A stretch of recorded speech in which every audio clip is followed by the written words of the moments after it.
few weeks ago, the Vanguard Board of Directors named Tim Buckley, Vanguard's Chief Investment Officer, to be a president and director of Vanguard, with plans for him to succeed Bill as CEO on January 1st, 2018.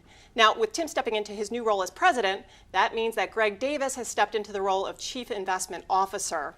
We won't be saying goodbye to Bill quite yet. He is remaining on as chairman of the Vanguard board, but I do think we've said goodbye to that Phillies record.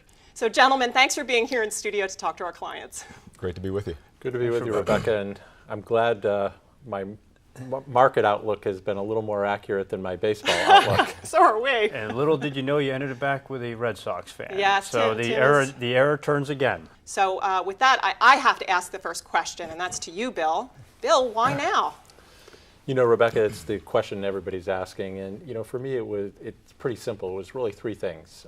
It was the right time. You know, I'm in my 10th year as CEO, and I think that's a long period of time. Started in the middle of the financial crisis, as you remember, and it feels like we've been able to accomplish a few things. And in a sense, it's time to let another team, if you will, take the reins. And you get to the right people, and you know, having Greg and Tim here, I just feel great.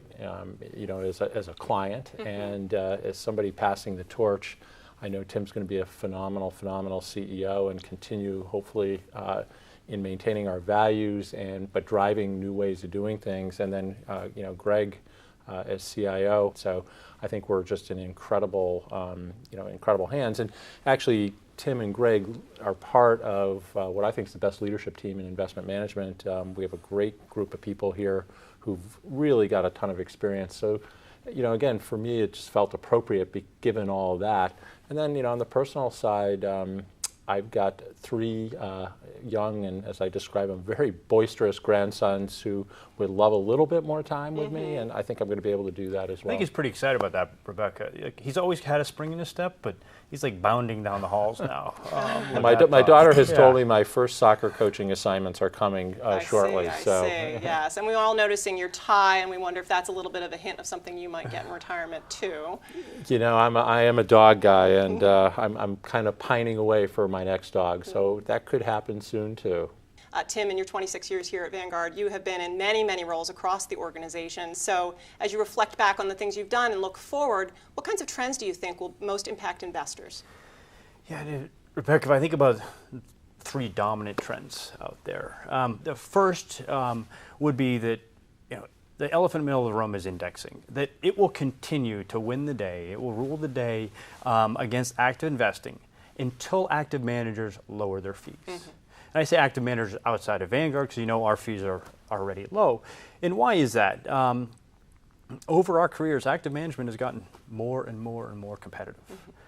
Going after excess return, Greg knows this, he did this for a living, against professionals, 90% of assets are professionally managed. It is a tough business, and it's really tough to get that excess return, and when you get it, it's usually not outsized. So your fees can't be outsized, and you have to lower those fees. So the simple bit is like if your excess return is 70 basis points, great. You can't have a 100 basis point expense ratio. You're taking it all for yourself. So you have to lower those expenses, and active management works. And we're proving that here at Vanguard. So that's a big trend that will continue until fees come down. The second is really around advice, and that the cost of advice and the accessibility and ease of use advice is going to change dramatically. Cost will plummet, ease of use will soar. And that's really a question of technology.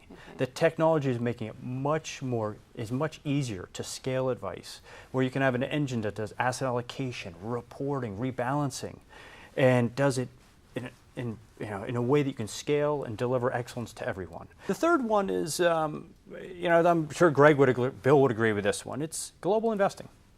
You know, we hear a lot of rhetoric from all the politicians around the world that increasing nationalism and global trade. Greg, I think it's basically plateaued, maybe tipping down a little bit.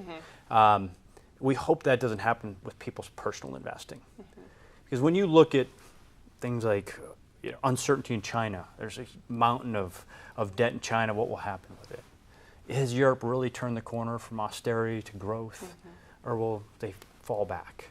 Are valuations too high in the U.S.? All of these questions. Right? Like the four of us could debate it, We could have a really good discussion, but at the end of the day, we couldn't give you a certain answer on any one of those questions. Right. So the best solution there is diversification, and that's that global diversification. Well, let's talk about globalization a little bit, because Greg, this is actually not your first gig as CIO. You were CIO in our Asia Pacific region, as well as head of global fixed income. So how has globalization changed the actual practice of investment management? You know, when you think about our teams, the way we're set up, you know, we have four global teams, one in Malvern, Pennsylvania, one in London, England, one in Melbourne, Australia, and we also have a team in Scottsdale, Arizona. The real benefit is the fact that we have experts in the local markets. So when we're trading JGBs, which are Japanese government bonds, or Japanese equities, we have people in the Asia Pacific time zone that are experts in those markets. So we get the very best execution for our clients. But it also gives us something else. It gives us access to a broader talent pool. So in the past, our talent pool has been primarily regional or maybe even national, but now it's truly a global talent pool. We're accessing talent all throughout Europe, all throughout Asia. So that's going to allow us not just to do well now for our clients, but also to do well for our clients for decades to come.